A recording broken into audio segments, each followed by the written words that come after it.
Hi என் சொந்தங்களே, இன்றைக்கி நம்ம மீன் குழம்பு பற்றி தான் பார்க்க போகிறோம். எப்போவும் மீன் குழம்பு தானான்னு நினைக்காதீங்க. ஒவ்வொரு மீனுக்கு ஒவ்வொரு டேஸ்ட்டு இருக்குது. அப்படி பார்க்கும்போது இன்றைக்கி மஞ்சப்பாறை மீன் குழம்பு பற்றி நம்ம பார்க்க போகிறோம். ஃபஸ்ட்டு மீனை கழுவி க்ளீன் பண்ணி வச்சுடுங்க. ஒரு கடாயில் நல்லெண்ணெய் விட்டு கடுகு வெந்தயம் போட்டு தாளிச்சிட்டு ஒரு 100 கிராம் சின்ன வெங்காயம் அதையும் சேர்த்து நல்லா வதக்கிக்கணும்.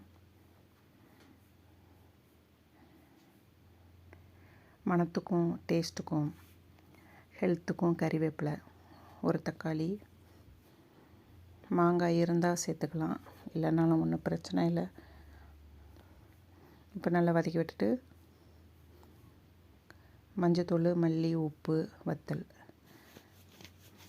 வத்தல் பொடி கொஞ்சம் அதிகமாக சேர்த்துக்கிட்டால் நல்லா காரசாரமாக நல்லாயிருக்கும் குழம்பு. தேவையான அளவு புளி,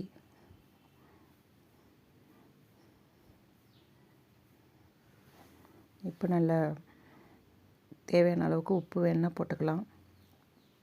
கொதித்து வரும்போது கழுவி வச்ச மீன் துண்டு சேர்த்துருங்க. நல்லா கிளறி விட்டுட்டு தீயை லோ ஃப்ளேமில் வச்சு மூடி வச்சிடணும்.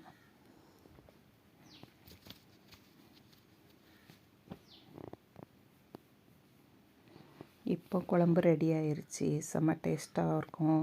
தேங்காய் சேர்க்காமையும் பண்ணலாம், சேர்த்தும் பண்ணலாம். எப்படி பண்ணாலும் அது டேஸ்ட்டாக தான் இருக்கும். ட்ரை பண்ணி பாருங்கள், உங்களுக்கு கண்டிப்பாக பிடிக்கும். இந்த வீடியோ பிடிச்சிருந்தால் லைக் பண்ணுங்கள், ஷேர் பண்ணுங்கள், கமெண்ட் பண்ணுங்கள், சப்ஸ்கிரைப் பண்ணுங்கள். வீடியோ பார்த்ததுக்கு ரொம்ப நன்றி.